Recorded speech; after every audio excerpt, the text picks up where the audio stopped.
did 2 whole cards. It was me, Dez, and me 3, right? And on the first card, in small letters, it said, "All you see is," and then, you know, big, you know, block silver letters, it said, "Crime in the city," right?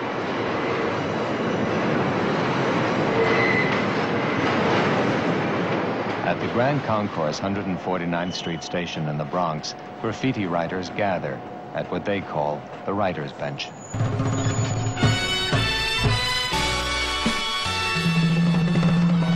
Hey, hey.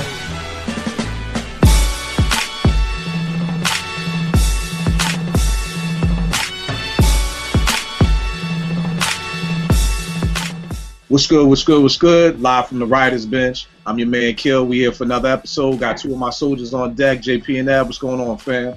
Peace. Peace. Shout out to the boy Beezo and Vic, who ain't rocking with us tonight. You know what I'm saying? But y'all know how we do. We keep the party going. So tonight's show initially got started from a conversation we were having during our top 5 lyrics show. And it was something to the extent of somebody left a comment somewhere, Facebook, YouTube, I can't remember, about Illmatic.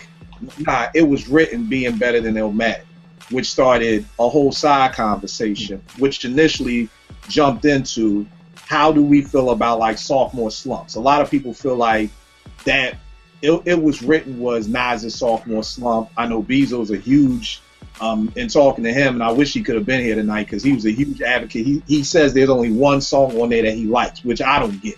You know what I'm saying? There's actually maybe only 1 or 2 songs on there I don't like. So, you know, I really wanted to get his input, but you know, it is what it is. So tonight we're talking about the sophomore slump albums that, and when you think of a slump, it's not like, well, I'm doing a little bit of both. We're going to talk about albums that the sophomore album was just straight trash, but then there's going to be some albums that just didn't meet our expectations, you know, of what we thought. Maybe somebody else loved the album, but it just didn't meet our expectations. So why don't we do this? JP, why don't you get started with your first joint?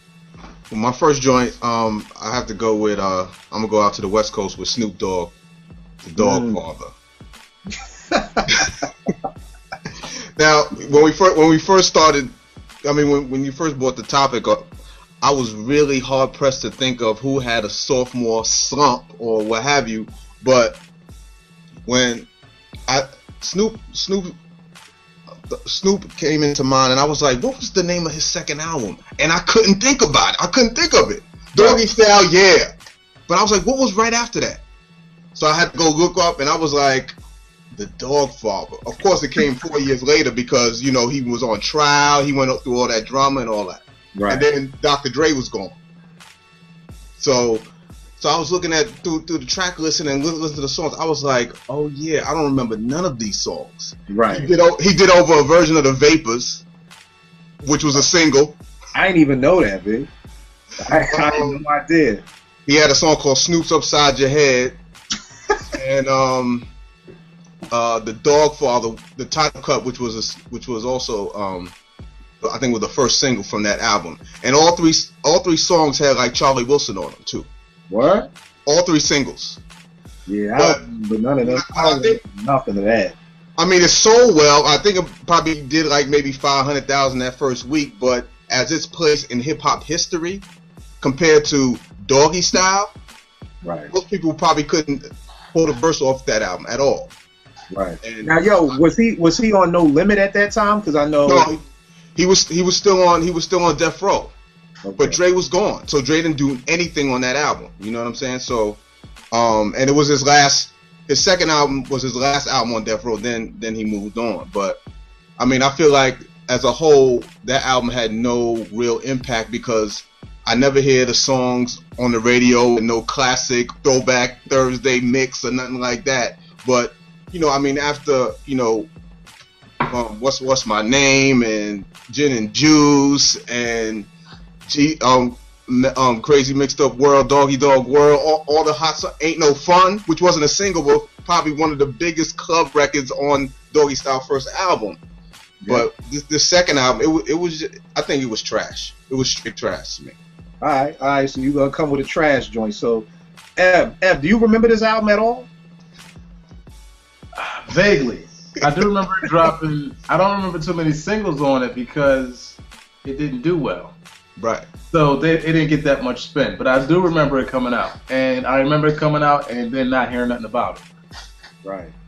All right, so since we're in the mood of trash, I'm going to stay with my trash. The first joint that came to mind when I thought about this was Raekwon's Immolarity. I don't even know how to pronounce it. Immolarity. Immolarity. That was one of my joints. That's how bad it is. I can't even pronounce it. That off of Only Built for Cuban Links, I think the expectations for this was sky high, through the roof, and this was just, disrespect. If you watching, it was the worst. And I mean, cats can't even get mad about that because that's like a consensus along hip hop, continents throughout the world. We just all know that this joint was just, it was a brick. It was John Starks in the fourth quarter of Game 7, Knicks Houston. I mean, this was just a brick. You know what I'm saying? Like, and for me, the biggest piece was, and we're gonna get into this because John, one thing I heard you say that struck me, and it's something I wrote down in my notes, was Dre didn't do anything. And for a lot of the things that a lot of albums I was coming across, it has so much to do with the producer. So again, for Immolarity.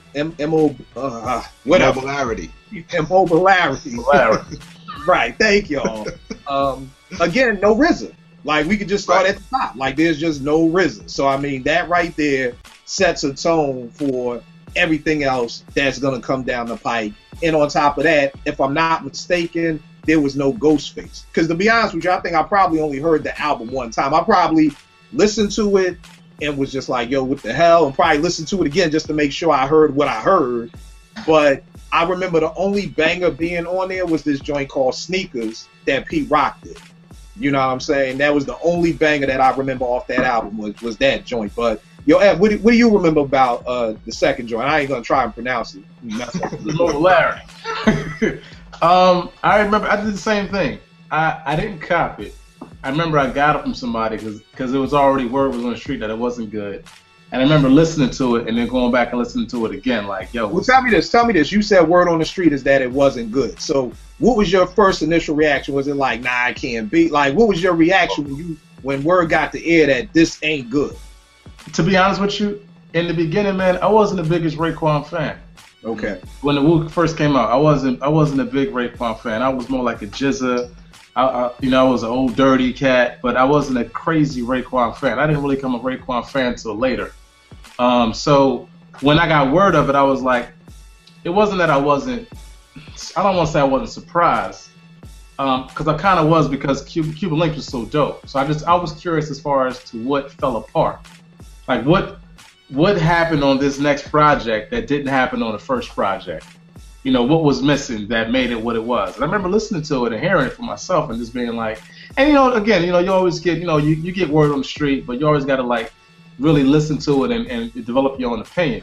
And when I did that, I was just like, yeah, this joint is no good. It's funny too, because I used to work for Amoeba Records in LA, and they used to stock the hip hop section. And it's kind of bad to say, but one of the albums that always had like 20 copies was Immolarity. Just nobody bought that joint. It just sat on the shelf. Yo, man, it's like, I felt bad because by this time, Raekwon was doing other stuff, and I was starting to dig him on this later projects. But Immolarity, that joint just sat there. So, yeah. All right. What about you, John? What's your memories of that joint?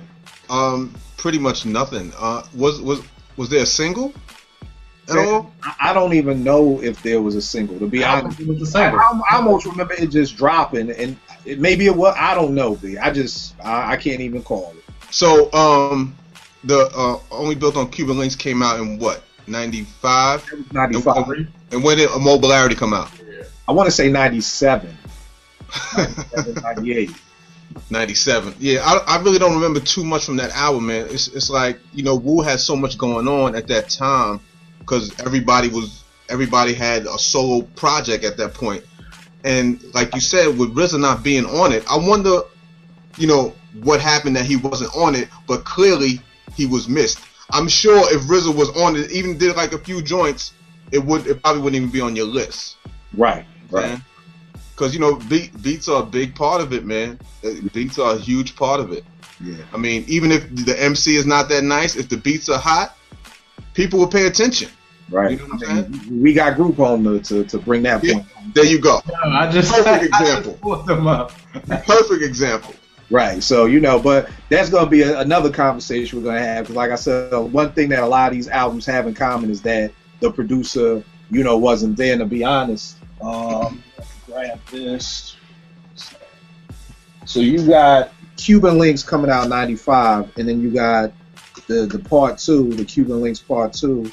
This dropped in 2009. You know what I'm saying? So Right. it's like, this is such a, you know, from here to here, you talking, you know, over 10 years, you know, for him to get it right. You know what I'm saying? So that's bug. But I'm also going to one of my joints now that was the trash side. Now I'm going to just go to the side of a joint that just didn't do it for me. And I'm going to go on an R&B tip. I'm going to go to Jill Scott's Beautifully Human, her second album. Wow. From coming off of the first Jill Scott joint, which I could play from beginning to end, Right. non-stop. Right. The only joint, when it first dropped, the only joint I didn't like on there was the Go-Go joint, because I really just didn't get Go-Go. But from living out here for so long, Right. I'm bang that more now. But when I heard the second album, yo, I was so let down. And maybe it was my anticipation of just, this is going to be that same magic, that same, I can just put this on and just press play. And it just wasn't there for me. And I think one of the reasons, I really believe in, I wish more people went back to doing the one producer doing the whole album, or the one group of producers, because Jill's first album, the whole Touch of Jazz crew kind of did it. You know what I mean? So it was in-house, done in Jeff's studio in Philly. You know what I mean? And just having that crew there. And on the second album, you know, around that time, the Touch of Jazz crew was maybe 7 or 8 of them dudes, and then they kind of broke off. And like Dre and Vidal went this way, and I think Carbon and another dude went that way. So here and there, you know, like they did 4 out of 16 joints, but again, none of them all together. She wasn't in Philly. I think this is around the time Jill may have really started trying to get into acting, and I think most times when, you know, it takes your focus off of, you know, what it could be. So again, not that the album is whack, it just definitely didn't live up to my expectations. And I mean, I've gone back to it throughout the years. Like recently, just as early as 2 years ago, I went back to it just to give it another try. And it's like, it's still, there's songs on there that I like, but just as a whole body of work, it doesn't do it for me. What do you think about that? I'll add to that too. I'll say that, you know, part of that album was recorded in LA too.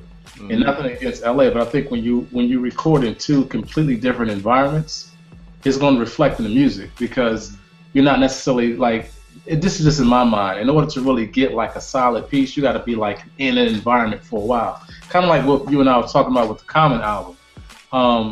But I think that might have played a part too, because if you're flying back and forth, you're recording here, recording there.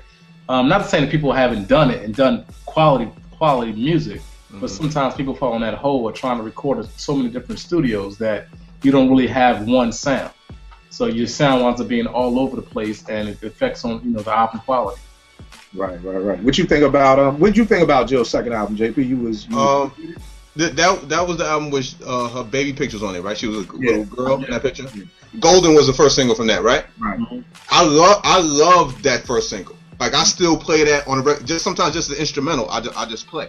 As a whole, I'm gonna have to agree with you, because, you know, when I think about the impact of a second album, if I really can't think of certain songs like I can think of the first album, and I really can't remember too much about it, then to me, I guess I really didn't enjoy it. Because one way I always can tell if I enjoy the album, if I always kept it in my car, because I would always, whenever I'm driving, I just put it in. So, but like you said, that first album was like, it's a classic album. So the second one, when you have such a classic album like Nas with Illmatic, and just like this one, Who Is Jill Scott, and I think it's pretty much hard to equal that success. I mean, come close to it is difficult. You know what I'm saying? Certain things align where, you know, you create an album and it's untouchable. So I know you said you don't feel the way as Beezo did for It Was Written, but how do you feel in terms of It Was Written to Jill Scott's second album as to her first album? Do you feel like Yeah, see, the thing with it was written to me, like, to be honest with you, I mean, I was talking about this, is that when I first got it was written, I got like, I was at the radio station, so Ray or Little Mike or somebody had sent me like a tape of it, and I didn't know any of the producers or nothing, and I thought it was a solid album. There was joints, that joint Shootout, when he's talking about like Queensbridge and throwing a block party, I swore RZA did that track. You know what I mean? There were tracks on there that I thought Primo did, that Large Pro may have done, you know, Watch Them Niggas or different joints. So really, at the end of the day, that album helped me respect the track masters that much more, as to say, yo, these dudes ain't just the loop dudes, and these dudes can make dope beats. But I mean, I think Illmatic, I think it was written, was a good release. Like, I can listen to that, like, as a body of work. Like, I can't, I'm not gonna grab Jill Scott's second album and like listen to it like a whole body of work. I'm a steady be hitting fast forward, or there may be 3 or 4 songs on there. But again, Jill Scott is like, when you go see LeBron play, you want to see LeBron drop 39, 10, and 8. You know what I'm saying? So that's what I'm expecting from Jill Scott. I'm expecting high expectations of her, and she kind of gave me a subpar game with that album. You know, again, ain't nothing wrong with giving somebody 26 boards and 2 assists, but you don't expect that from LeBron. You expect much more, and that's how I felt about Jill. I'm gonna have to go back and listen to the album on a whole. Yeah, it only had, actually, on that album, that Jill Scott joint, I think it was only like 2 or 3 songs that I even could really listen to. Yeah, and for me, it goes back to that. I've always wondered it, because I don't know. I'm sure I have to do the research on it. I've always wondered why, when artists have a great collaboration with a producer, why they move away from it. You know what I mean? And I've had that conversation with T and different people, and she'd be like, well, maybe you just want to try a new sound, but I'm like, it's almost proven like that it almost never works. You know what I'm saying? It's kind of like Jimmy Jam and Terry Lewis and Janet had a formula. I knew you was gonna say that. It was like they had a formula and it worked. Right. And start messing with Jermaine Dupri, and now we going downhill. You know what? Sometimes that's not. I've known in situations of people on major label deals. It's not necessarily the artist. Sometimes when they go back to do those projects again, the producer wants so much money. Right. They're just at a point where they just can't afford just that one person to do the whole project, because the producer's like, yo, I know what the first project did. I gave you a nice deal on it, but now I want like 2 or 3 times what I had the first time. And sometimes artists just can't afford it, so they're forced to like go out and find other people. And see, the funny thing is, I dig that, and it may be another flip of the label drama, of the label saying, okay, it was cool working with those Touch of Jazz dudes that didn't nobody know, but now you're Jill Scott, and we want you working with want you working with the heavy hitters and things like that. Because the only person I could think of off mine that it really worked with was Aaliyah. Like, Aaliyah and R. Kelly had a dope sound together, but then when she got with Missy and Timbaland, it just took it to the next level. Whereas most other people, it's the opposite. Genuine, I stopped even checking for dudes. As soon as Timbaland ain't do nothing, I'm good money. Like, I'm good money on your album, then. So most of the time it's the flip for me. But let's yo, Ev, what's your joint? Tell us one of your joints, Vic. I hate to say it, man, because I'm like, this is one of my favorite hip hop groups of all time, but their sophomore album just wasn't good, and that's Smif-N-Wessun. It hurts me to say that, man, but the second album, this is when they had to change the name, the Cocoa Brothers. And what's the name of that joint? Rude Awakening or something? Rude Awakening. Yep. Wow. Rude Awakening. And that came out in '98, which was 3 years after The Shining came out. Right. Different sound. They had at least 1 or 2 joints in there. The single was dope, but the album as a whole just wasn't what I expected. It just fell short for me. And I think this was probably one of my biggest like letdowns, because again, this was one of like my all-time. I mean, it was a #1 slot, but they were like definitely in the top 3. So Smif-N-Wessun is a Rude Awakening. I'm not sure what happened. I don't know if it was, I know like they went through some label things for a minute. I know like, the Camp was going through some stuff. I think with Helter Skelter a little bit, OGC a little bit. Of course, Black Moon, sometimes 5FT was there, sometimes he wasn't. So that was a thing. I don't know if it was like internal stuff that was going on, or and I don't know how much of this album that the Beatminers did. I don't think they did.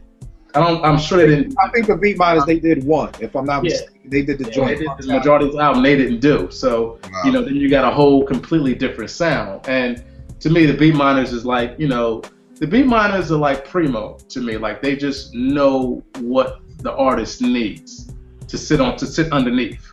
So they'll provide the perfect platform, the perfect blueprint for that artist to sit on top of, and then just, you know, it'll just makes like beautiful music.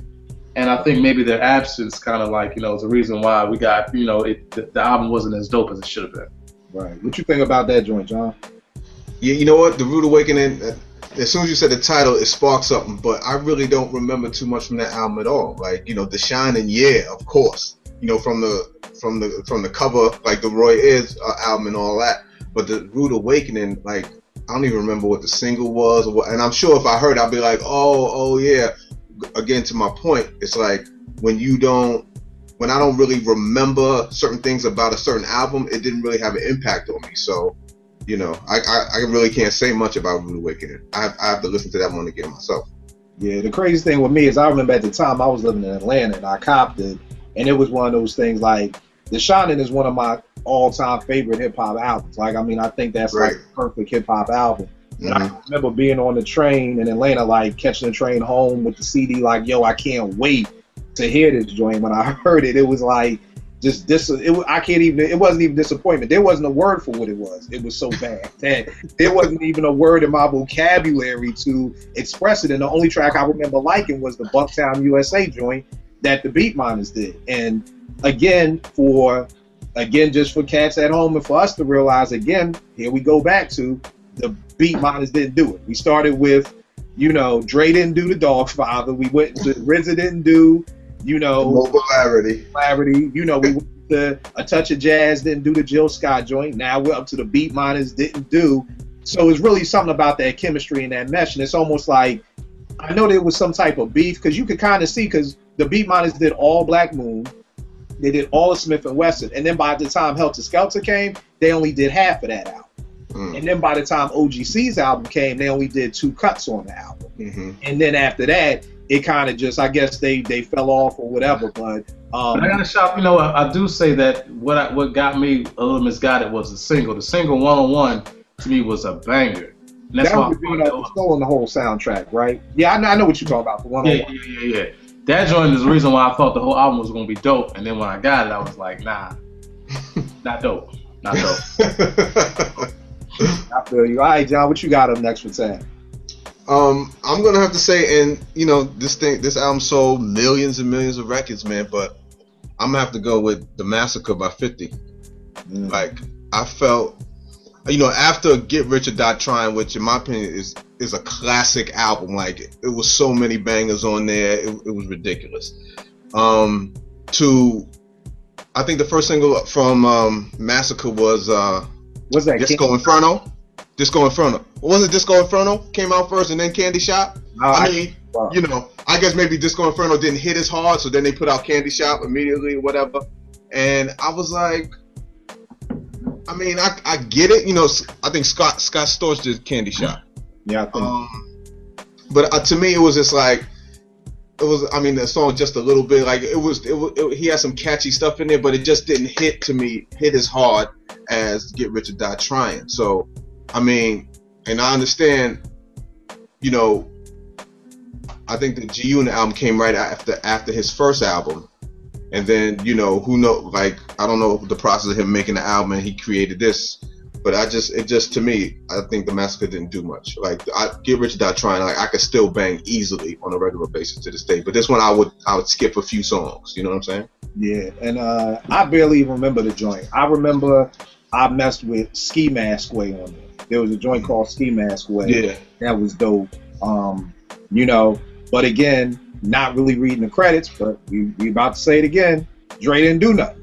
You know what I'm saying? Like, here's the reoccurring event again. You know, I don't think Dre did anything on it. One thing I always give 50 in that whole G-Unit click for is they always were looking for new producers. You know what I'm saying? So even the dude who did Ski Mask, where I think dude passed away, but he was like a newer dude. Like, he wasn't an established person. So I always give him props for that, for reaching out to, you know, different producers. But I just don't think there were any heavy hitters. And, you know, when you hear what, you know, what Get Rich or Die Trying was and what he did to Ja Rule, for me to hear Candy Shop, it was almost like, yo, like, I don't get it. We was just dissing this, and now Now Yeah, you're singing it. Like, so that was the greatest trick in the world. That Yeah. was the greatest trick in the world right there. yeah, so it kind of threw me. But Ev, what'd you think about the Massacre joint?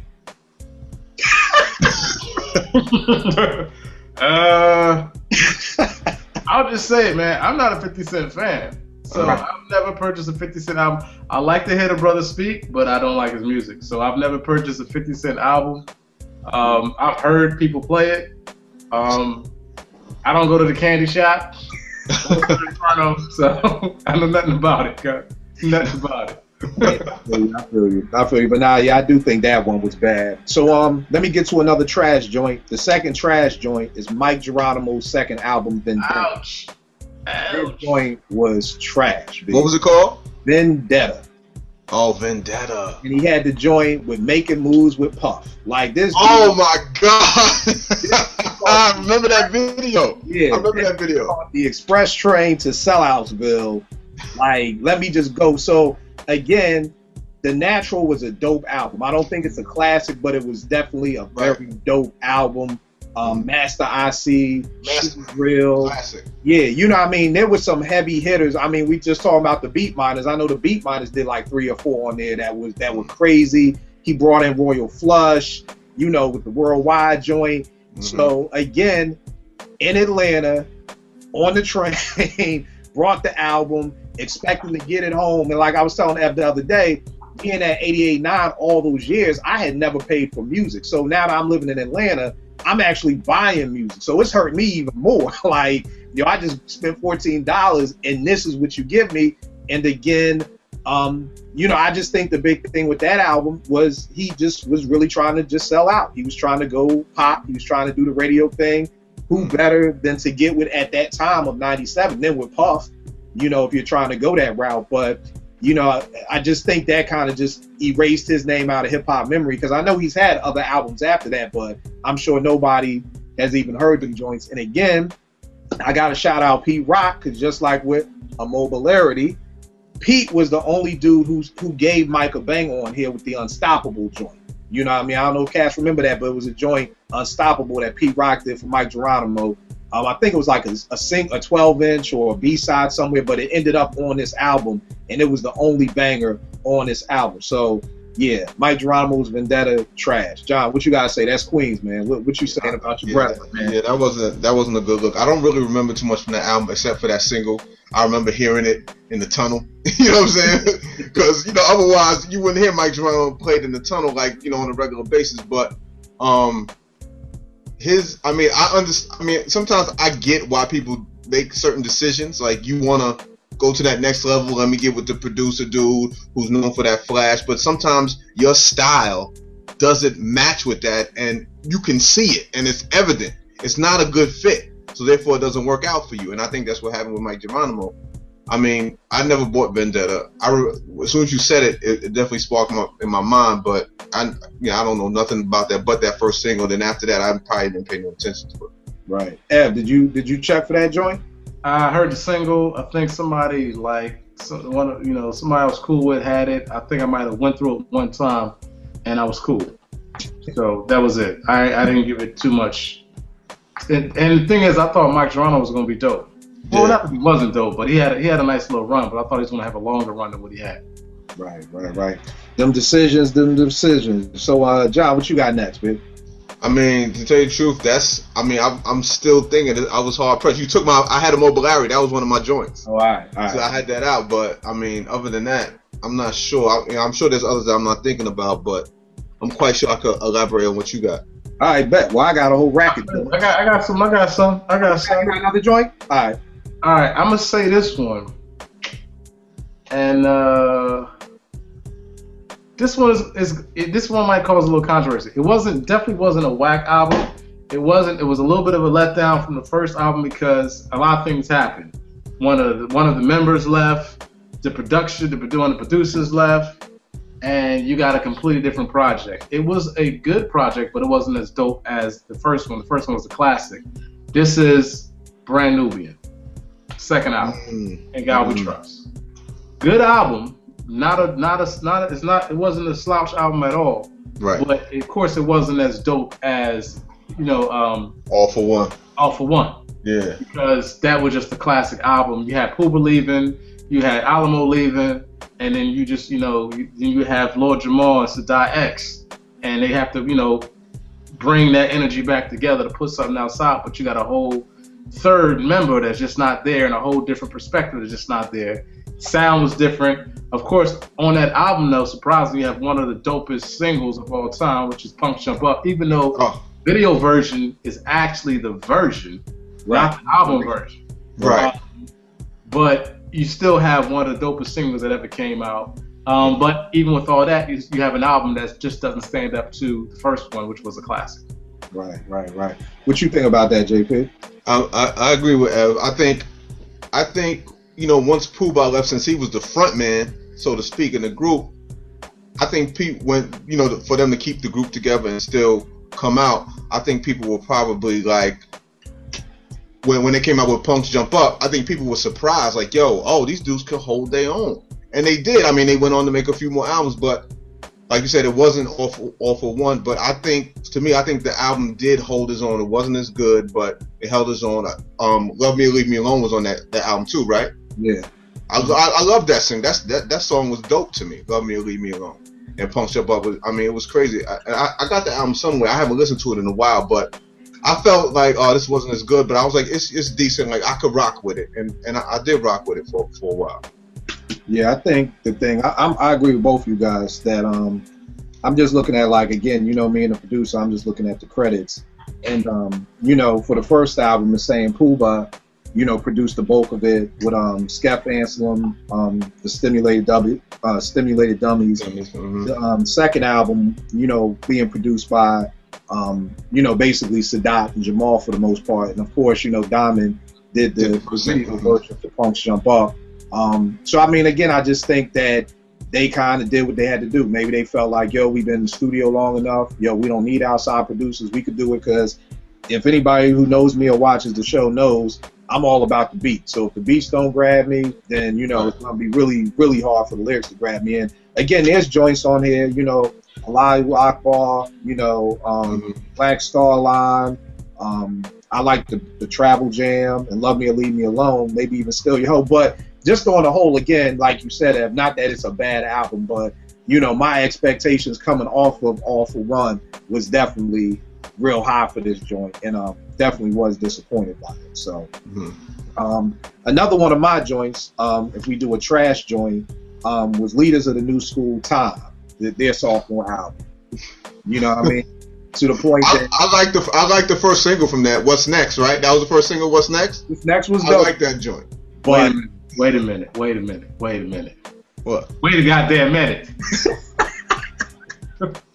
Time wasn't that bad, man. It was an alright album, man. It was an alright album. I can't tell you nothing.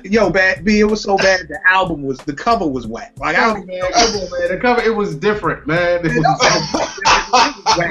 don't try to.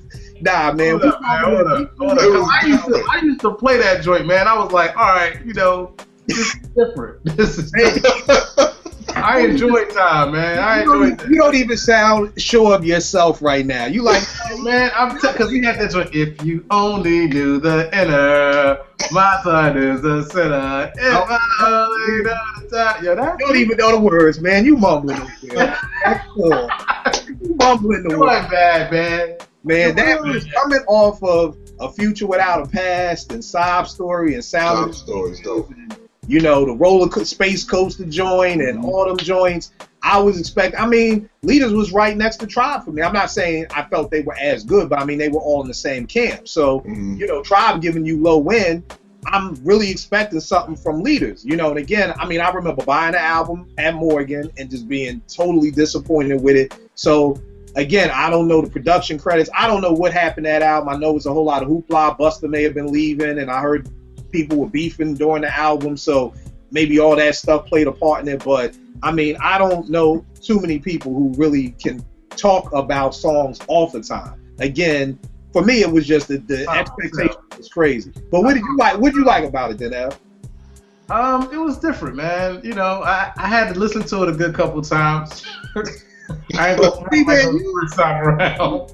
So obviously you was a Leaders fan and you was willing to give them. I was willing to give them a whole lot because I wanted a lot from the Leaders of the New School. But Time Will Tell was probably my favorite track. Up next to What's Next, of course. What's Next was dope. But yeah, I listen to that even today. Word? That's all I can say. Well, not the whole album. It's like word. not the whole album. Dog, I'm sure if I ran into Dinko D, he probably don't even got a copy of the album, man. I'm just saying, man. Come on, man. That joy. But like you said, you were a Leaders fan, so I understand that. I was a Leaders fan. Even though this wasn't a sophomore album, Common's Electric Circus, like I really am a huge Common dude, so when that dropped, I tried, I literally would go back throughout the years to try. A couple of years ago, I just gave up. I was like, this is trash. It's never going to be good, no matter who did it, Dilla, Quest, Pharrell. I don't care whose name was on that album. It was just a garbage album. So I definitely feel you when you're a fan of somebody and you want to give them that space, and you're like, all right, come on, I want to like it. But me, I wasn't a huge Leaders fan. I think what most people were Buster fans. You know what I'm saying? And it kind of just, everybody else just kind of panned into the group. But JP, what'd you think about Time? Oh, we already said, you said you ain't remember nothing. Yeah, just that What's Next joint. I thought the beat was dope, and that was it. Right. All right, let me go into another one of my joints. I won't say it was trash, but I was highly disappointed. Again, it's a lot of coincidence with these years here. We're going to do a show about 97 and the 98. Again, living in Atlanta. Okay, so we're still in this 97 to 98 time span. Something happened during these years. I'm on the train. I buy Jay-Z's in my lifetime. You know what I'm saying? Volume 1. Volume 1. Mm-hmm. Coming off of Reasonable Doubt. Mm-hmm. I'm like, bet this is gonna be bananas. It's gonna be dope. I pop it in, and I hear The City Is Mine featuring Blackstreet. I don't know what the hell is going on. I'm totally lost. I hear Joint with Little Kim. I know what girls like. I'm hearing Foxy Brown and Babyface. Sunshine. I'm hearing Sunshine. I'm like, yo, what is going on here? But then it literally was like, but then the other half of the album was bananas. You had Streets Is Watching. You had Where I'm From, which I think is one of Jay's best. I mean, some of Jay's best songs are on this album. Like, A Million and One Questions, Rhyme No More. Even Imaginary Players had niggas not wanting 4.0 ranges no more. I mean, there's a lot of dope songs on this album, but there's a lot of whack songs on this album. And for me, it kind of was like, one of the reasons was I felt like Big had the formula. And at that time, through 97, 98, so many people were trying to replicate that formula. It's almost like if your grandma got a recipe for cookies and she passes it down through generation, it's like, it's going to take you a couple of times to get that recipe right. You're going to mess up more batches of cookies before you get it right. And to me, that's what was going on in a lot of 97 and 98. Cats was trying to follow that recipe of Big of, okay, let me do some, like, get with an R&B person and let me kind of do some radio-friendly stuff. But just at that time, Jay-Z didn't have it. It took him some time. I don't think he really, and I almost want to say, I even read an interview that he even said himself, he really didn't get it till the Jermaine Dupri joint. What was that joint? Money Ain't a Thing. Yeah, Money Ain't a Thing. Like, it's like kind of then, that's when he kind of got it. Because some of them joints, I mean, That City Is Mine with Black, I mean, it's just horrible, man. It's just, it was horrible. So, again, I can still listen to half of the album, but as far as my expectations and what I was expecting, coming off of Reasonable Doubt, of course I was expecting more Primo, more Ski, but, we didn't get that. What'd you think about that, Ev? No, I agree. I wasn't a crazy Jay-Z fan, but I didn't really listen to that whole album like that. So I heard the pieces of it, but it was what it was. I didn't give it that much play, so I can't really say too much about it. Right. What'd you think, JP? Well, I did give it a lot to play because I was a huge Jay fan, especially after Reasonable Doubt.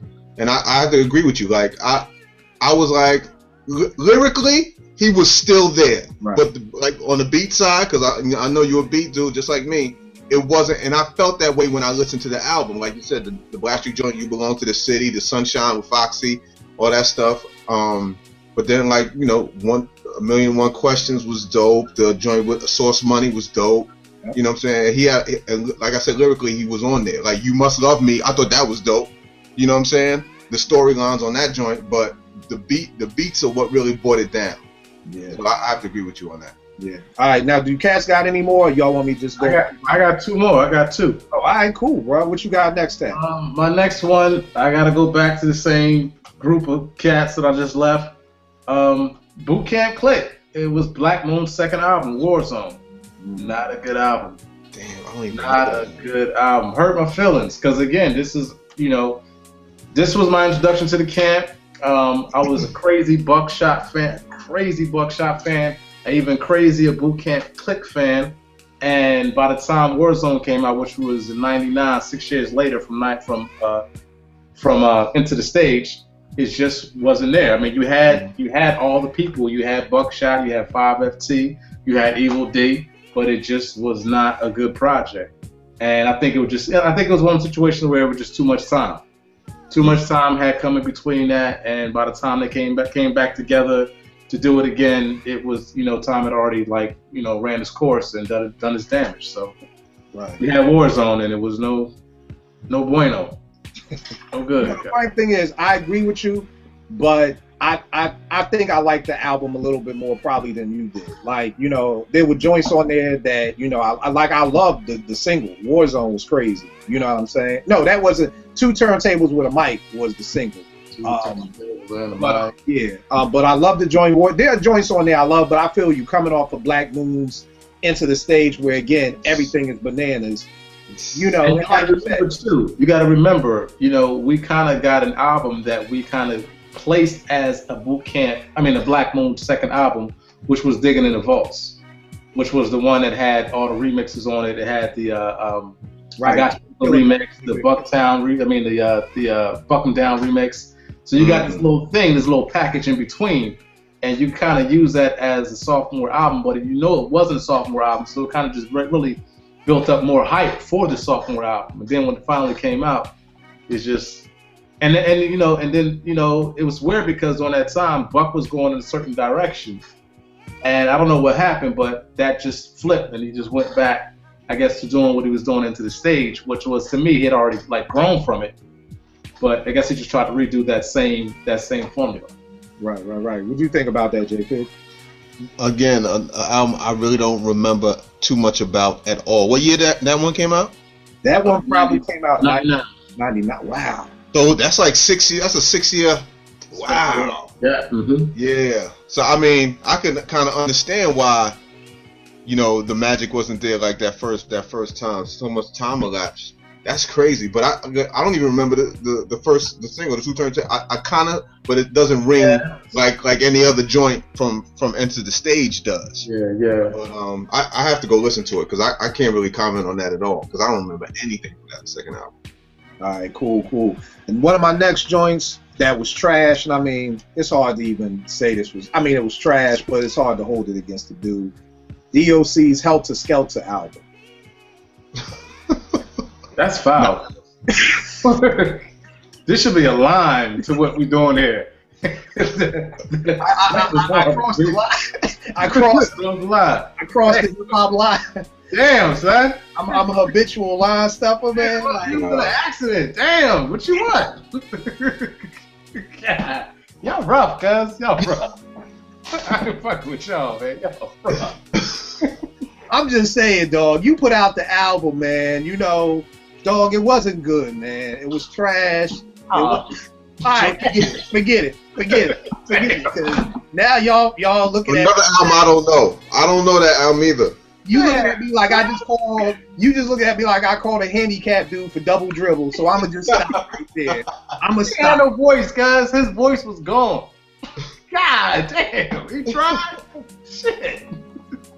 Oh man. Y'all rough, guys. All right, forget it. I don't want y'all reviewing none of my work, man. I'm cool. Forget it. All right, I crossed the line. I go to my other side. All right, it's not nothing that was trash, but definitely I expected more. Diamond D's second album, Hatred, Passions, and Infidelities. I get that. Definitely coming off of Stunts, Blunts, and Hip Hop. I almost felt like that 3-word thing because I'm like, Hatred, Passion, and Infidelity. I don't even get it. Like, I get Stunts, Blunts, and Hip Hop. Just from the title, I'm confused. Like, dog, I see you trying to stay with the 3 words, but dog, Hatred, Passion, and Infidelity, I just didn't get. Love this. I I like the first single, The Projects. I actually like the remix better because the crew was on the remix. So that joint was no. The crew was that The Projects? No, that was God. What was the name of that joint? The name of the first joint was The Projects, but then he did a joint called, I gotta look it up. That's my bad. I know Cat's gonna rip me apart on the net because I don't know this, but I forgot what the remix was, what the crew was. But good album. There were songs in there that I messed with, but on a whole, coming off of Stunts, Blunts, and Hip Hop, this just didn't stand up to me. Again, like F said about the other joint, it was I think it was like Stunts, Blunts, and Hip Hop was like 91. This was like 97, so you're looking at 6 years again. But yeah, just not an album. It was cool, but again, Stunts, Blunts, and Hip Hop, Diamond being one of the dopest producers, not only at that time, but just all the time. I just expected more, and I just didn't get it. Ev, what'd you think of that joint? Actually, man, I think this we made, like what I was saying about the Black Moon thing and how you felt. I wasn't that mad at this album. This album was actually okay to me. It wasn't up to the standards of Stunts, Blunts, and Hip Hop, because again, we're talking about, in my opinion, a hip hop classic album. But he did come with some other stuff. And another thing too, I didn't think about it till just now. When you think about the title, Diamond D was an old head, man. He's much older than a lot of them cats. He was like the old head. So he might have been dealing with some of these things in his life, infidelity, hatred, and people's passions. So it might have, I think, maybe the title was something because of him being older, maybe he was going through in his life. But as far as the project, it wasn't that bad. I played it, and I'll still, like, to this day, I'll put it in play. It's like one of them joints on a Saturday morning, I'll put it and clean my crib too. I may not necessarily rock to it too hard, but I'll have it played in the background. Right. And the name of the joint that I forgot was called The Hiatus. No wonder when they come to the Projects, that was the first single. The second one was The Hiatus. He had the Hiatus remix with the crew, which was crazy. But JP, what'd you think about that Diamond joint? That Diamond joint, I don't remember too much from that one either. I feel like, after Stunts, Blunts, and Hip Hop, I think I kind of, and when that one came out a few years later too, right? Yeah, it was like a 6 year span. Another 6 year joint. Yeah, probably, like, I feel like when you wait that long, my attention. I mean, even if your last album was a classic album, other stuff done captured my attention, and I'm more rock or whatever. Oh, Diamond D came out 6 years later. It's like, I didn't really, give it too much thought. You know what I'm saying? Okay. And with that said, one of the albums because we always talk about hip hop, we're looking forward to. I'm definitely looking forward to Diamond's new album. Yeah, I heard him talk about it. Yeah, but he got a new single with Pete. Yeah.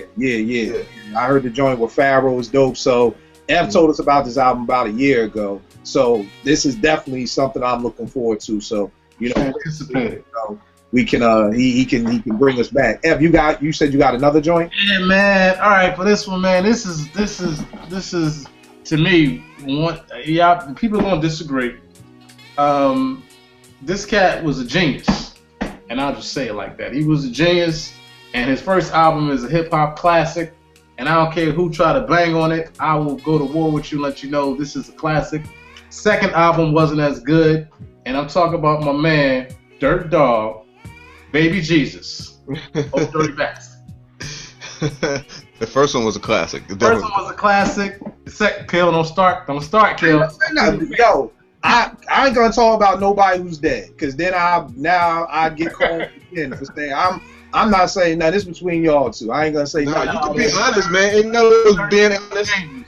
Was a classic album. I don't care who agreed, disagreed. Classic. I'm with the people that agree, but people that disagree, whatever. But the second album, Nigga Please. That was the Neptune first joint, right? The Got Your Money. Yeah. Man. I think that was Old Dirty on his coked out. I'm gonna be honest, man. I think Cat was way out there. He says some interesting things, though. He does say some interesting things here and there. But as a whole, the album didn't live up to Return of the 36 Chambers. And again, you're trying to live up to a classic, in my mind. You're trying to live up to a classic album, and that's a hard thing to do. You got to come with another classic, and that's kind of difficult to do. Either way you look at it. But Nigga Please, man, it was an album. I think some of the issues with this album might have been when he did Into the 36, Return of 36 Chambers, it was something that was ran by RZA. And I remember reading up something that was saying like, yo, Dirt would just come into the studio, lay a verse down, and then leave. And you would see that cat for weeks. And then he'd come back, lay another verse down, and then leave. So I think he would just like, you know, this goes into that whole like in his environment and living it and coming in and spitting it, and then having somebody that can really facilitate that who was, you know, who you know, in my mind, that's what the RZA did. He just was able to compose that and structure it well. I think when you got to Nigga Please, I don't believe, actually I know, the RZA was a producer, but he wasn't the exec. So, you know, you had a bunch of different cats, you had a bunch of different process of recording, and, you know, you had Dirt, like, drugged out. You know, so, you know, this is what you got, but it's still, to me, it's still a good album. Not as good as the, you know, not as good as the first, but I give Old Dirty so much credit, man, just for doing what a lot of things that Cass was afraid to do. He was Rick James. I mean, it was a Rick James album. He was Rick James on his joint. And it's hard to be Rick James in any genre of music, especially hip hop. What you think about that, JP? Yeah, man, I have to agree with F, man. Like, I got to go back and listen to it some more. But after the first, when I heard the first single, it was catchy. But I was just like, this doesn't really, cause especially after Brooklyn Zoo, man. Like that's one of my favorite hip hop songs of all time, man. I don't care, like the beat, his everything he did to that, and then it's like you trying to catch it, be a little catchy and all that. Like, I wasn't really feeling it, and certain songs I don't really remember, but I just remember not having an impact like the first one did. Like I always say, if I bring it into the car, bang it out on a regular basis, man, that's how I know how good it is. I didn't do that for Nigga Please. I did it for Return of 36 Chambers. Right. All right, well, I ain't gonna say nothing about Nobody Dead, so I'm gonna move on. He was a hater. What happened? What you say? Nah, go ahead, guys. Go ahead, you good. All right, so Cass don't got no more, right? Nah, that's it. That's all I got. I'm gonna go in on mine real quick. The next joint I got up is on the R&B tip again. Dude who I felt, I'm gonna start doing like Eb. Eb builds up the anticipation. He gives you background. Then he hits you with the name. I'm gonna do an Eb. Backstory. Backstory. So this dude like held the 80s down. This dude was the, you know, his first album, a certified classic. I still play it to this day. If you're our age, you put this on with a woman around you, it's going down. I'll Be Sure, In Effect Mode was a classic album, you know. Right, it was. The follow-up of Private Time and the Whole Nine. Nah. I don't know what that was. I know, again, it was a bunch of years passed. You know, I don't even know. I remember that dropping in like 87, 88 because I'm a freshman in high school. I can't even remember when the second joint dropped. But my anticipation was just through the roof because at that time, I mean, he had that whole sound. Like, I mean, Off on Your Own, Night and Day, right? Softly, This Love Is So, the joint, right? Frick, like it was just back to back. I mean, it was just a great. To me, it's one of the greatest R&B albums of the 80s. I mean, I may have to put that in my top 10 as one of the greatest R&B albums of the 80s. And then to hear this Private Times and the Whole Nine, I just was like, I just remember getting home and wanting, kind of like you said, wanting to like something, but there was just, you know, nothing on there. So JP, you the R&B dude. So what'd you think of that joint? I'm the R&B dude. I remember that album coming out, and I think Hotel California was one of the singles from that joint. I was like, yo, what's he doing? Like, what? Really? You gonna do this song? Like, I feel like he had a duet with Diana Ross on that album or something. Did he? He may have, bro. I mean, for the most, I honestly can't. Outside of Hotel California, I don't think there's another. Okay. Like, I don't know what's on that album, man. I think that I feel like that he was probably trying to experiment. You know, I think like with most artists, you know what I'm saying, after you do something, you want to try to do something different, maybe to try to capture a new audience or what have you. You know, like you said, the In Effect Mode was a classic R&B album. I don't even know if I'm sure he probably still worked with the producer from the first album, Cal West. I don't know if he did, how much he did on that second album, but if he didn't, That proves the theory that we've been going with for in the beginning of the show. He did almost the whole album. Oh, Kyle Weston? Yeah. The second one? He did? Okay. 80%. I don't know. I can't call it, man. You know, you have a hit and a miss, man. Yeah. Yeah, it's funny because on my list, you know, I'm writing down what I think happened, and for that, I just got a question mark and scratching my damn head. Like I got nothing on what happened for that album at all. So, Ev, do you remember that joint? Yo, the funny thing is, I do not remember this album at all. And to me, I'll Be Sure's first joint was a banger, but I do not remember this joint at all. And this came out in '90. Yeah. It goes this one. Like I'm looking at the track list, I don't remember none of these joints. Yeah. This goes way over my head. Maybe it must have been a Jodeci year. Maybe Jodeci came out. Yeah, that's where I was at. That's true. You know, so that's true. I don't remember this joint at all, though. Yeah. All right, another one I got. I don't think I'll get too much slack for this. Biz's second album, The Diabolical Biz Markie. You know what I'm saying? Again, it had Just a Friend on it. It had Spring Again, which is, you know, one of my favorite Biz joints. But, you know, just coming off of the Biz is going off with all those classics, you know, to me, this just didn't do it. And again, back to my philosophy, is no Marley. You know what I'm saying? So we're back to that, you know, something's missing situation. So again, I won't say the album was whack. It just wasn't what I was expecting coming off of, you know, Cool V going off, the Vapors, the Biz Dance, Albee Square Mall, Picking Boogers, all the joints. I expected more than this, you know. But Ed, what would you think about this Biz album? Same thing. It fell short. It didn't have any lasting power, especially coming from, you know, Biz, who just put out like a lot of your first hip hop classic records. Right. This one just didn't compare really at all. Right. What you think, JP? Yeah, I have to agree with you. Like, I feel like, you know, it's funny because that second album produced his probably biggest single ever in Just a Friend. Like, that's a song that crossed over.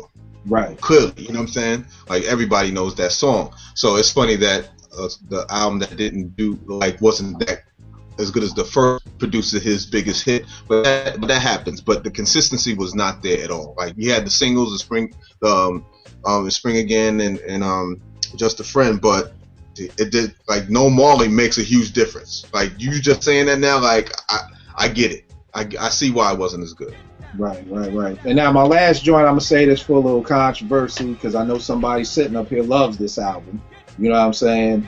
Redman's There's a Darkside. Here you go. Here you go with this shit. See, I know he's gonna pull at the end. He's gonna pull something out of his. I knew he was gonna try to. Oh, God. Oh, man. Again, not a whack album, but for me, it just, not a whack album. Yo, I'm just saying, for me, this joint coming off of What, which I think is a hip hop classic that I can put in, that I can bang. I love What, like, I mean, everything about that album. And then when I got There's a Darkside, I always tell the story of how my man Gnu from Jers asked me, do you smoke? I said no. He said only niggas who smoke get this album. I said okay. Well, I get it. Why I don't get it, but production-wise, it just wasn't there. If I'm not mistaken, Eric did 5 out of the 20 beats. 20. Yeah, out of 20 beats, Eric did 5. I think Rockwilder did like 2, and Redman did the rest. So production-wise, to me, these beats just weren't as good as the beats on What. Again, you know, controversy, because I know, Ev, you love this album. This is one of your favorite albums, you know, from it. But he's having a fit. He's having a fit right now. Yo, JP, let's go to you first, and we'll end the show with Ev, because I know I'm about to hear him now. You know what? I mean, to be honest with you, like, I understand what you're saying. I get it. I feel like, from the album cover where he, his head is sticking up out the ground and all that. I was like, yo, I remember getting it. I'm like, this album, like, it's gonna be weird, and that's what I felt. I felt like the beats were a little weird. It was like, you know what I'm saying? But still, Redman had that style to keep me captivated throughout the album. Right. You know what I'm saying? So, I didn't bang it like What the Album. I thought What the Album was a better album. But I know a lot of people who love There Is a Darkside. And the whole smokers thing you're talking about, like, I get that. I get why he would say that or whatever, but I mean, I agree with you. I'm not mad at you for saying that, but I know Ev has a different take. Okay. All right. Okay. Here we go. Let me just warm it up real fast. All right. The album cover is a spinoff of Maggot Brain. Right. Which was a Parliament joint. Right. Reason why, to me, he chose that is because the album was funk. It was funk at its dirtiest form. There Is a Darkside is see, sometimes you have albums that just have a little something else underneath it. You know what I mean? There Is a Darkside. You can't, as a married man with kids, you can't play that shit right now. You can't even do it. There Is a Darkside. You got to be single, and you got to have your own crib, and you got to have a pair of dirty-ass Timbs near your front door somewhere. Other than that, you can't. That's the prerequisite to listen. That's the prerequisite to playing that album. Other than that, you can't play. There Is a Darkside is a classic fucking album. It's better than What the Album. See, that's where we start. Because that's where we part. And the thing is, like, you got hold on. Because on this is the album that you got. Is this where he introduced Uncle Quilly? Well, you tell me, bro. I think Uncle Quilly got introduced on this joint right here. You got from top to bottom. You know, Dr. Trevis. You got bobbleheads to this. Journey Through the Dark Side, The Journey, A Million One Buddha Spots. Yo, you have Tonight's the Night. I mean, of course. Let me finish. You got Can't Wait. No, let me finish. You got Can't Wait was dope. Can't Wait was my joint. Superman Lover 2. You got We Run New York, where he brought Hurricane G out because ain't nobody was really checking for Hurricane G like that, and they killed that. That track, they kill it. This is one of the dirtiest. You see, so I'm gonna tell y'all. This is what y'all do. This is the assignment for the day. Next time you driving, you got a good hour. Mm-hmm. Put on There Is a Darkside. I guarantee you, by the time you finish, you're going to have some dark-ass thoughts in your mind. The album title is perfect because you can't play that shit just any time. But it can't be sunny out. You're right. I'm 40 with a kid. I don't want dark-ass thoughts. But that's now. That's now. But then, as a young cat, you can relate to this joint, man. You know, you can't play this shit in June and it's sunny. It got to be October or September. It got to be like Friday night. No, I don't play this shit. I'll play it tomorrow. This is a mood album. So that's the thing. No, that's the thing. That's the thing. This is the reason why I like it. It's not a mood album. It's an album that will set a mood. And if you're not careful, it's gonna set the wrong mood. But what I'm saying, you gotta listen to it. You can't listen to it if you're 40 with kids. You gotta be in October. It got to be 73 to 69. If you're okay with traveling to the dark side, you can listen to it. One question. Is it better than Muddy Waters to you? Wait, give me a second. Let me pull up the track list for Muddy Waters. I didn't even throw off, but Muddy Waters is my favorite. It might be because I'm gonna tell you what. See, I'm a Redman dude. I'm gonna tell you what the thing with Muddy Waters was. Muddy Waters was a banger, but Muddy Waters he had to clean it up a little bit because There's a Darkside was so dark. Is it better than Muddy Waters? Cause see, I felt like Muddy Waters. I was like, okay, he's back. I felt like, okay, here's the Red that I want to rock with. He's back. No, man, that Red, like you'll never see that Red again. There's a Darkside Red. You may never get that dude again because it was a dark ass place. I would love, if Redman is out there, I would love to get Redman on this joint and have him talk about that fucking album. That shit was. I just want to know what was going on, what herb he was smoking, where he was staying at, what the motherfuckers was eating every day, what was you drinking every? Because you know you was smoking. Oh my god. Yeah, that album is funk slop. Just exactly what he says. That shit is cosmic funk slop. All right. I feel you, bro. I'm gonna have to pull it out again and ride with it. Be careful, because it will take you there. Yo, God, this dude make it sound like we about to say Candyman in the Mirror 3. No, exactly. Like, everybody be careful. Here's the, we gonna give you the pre-rep, like, don't do this if you already about to quit your job. This is not exactly. If you about to quit your job, that's perfect. If you're about to quit your job, if your wife is getting on your fucking nerves or your girl is getting on your fucking, don't play this album because guaranteed your ass will be you'll just leave. You'll be you, your car, that album, and the pair of Timbs. And you'll be in your car and your drawers like fuck it, whatever. Right, so everybody, if you hate your job, do not ever listen to this album on the way to work because you may catch a case. You may not just get fired. You may catch a case, guys. Now, real quick, one of the things that I want to say from the notes that we took from this show again, we talking about the dog. JP said the Dogfather, the Massacre, Rude Awakening, and God We Trust. We talked about how Dre didn't do anything, RZA didn't do anything, the beat miners, Cuba, how much production means.